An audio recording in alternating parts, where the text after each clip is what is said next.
Sellers ask me all the time, should we hold an open house?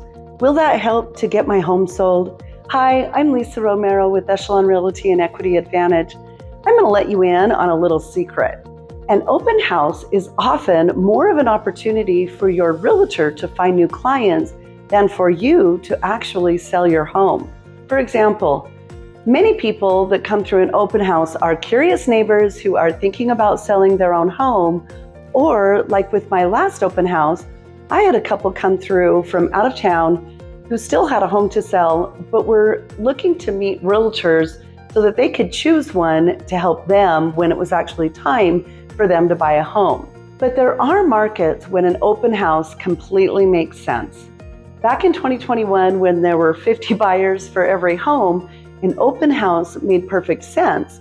It helped the homeowners so that they could leave the home show ready for only one day and then end up with multiple offers to sort through rather than having to live at a friend or a relative's home while the house was being shown all of the time. On the flip side of that, I have represented buyers that felt overwhelmed when we walked through a home and there were 4 or 5 other potential buyers in attendance. They felt like there was no way they were going to stand out or that their offer would get accepted in that kind of a crowd, and it deterred them from pursuing that home altogether. So like always, if you're questioning whether or not you should hold an open house to sell your home, the answer is it depends.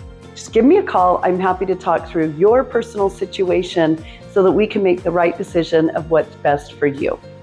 Lisa Romero with Echelon Realty and Equity Advantage, where doing the right things for my clients comes naturally.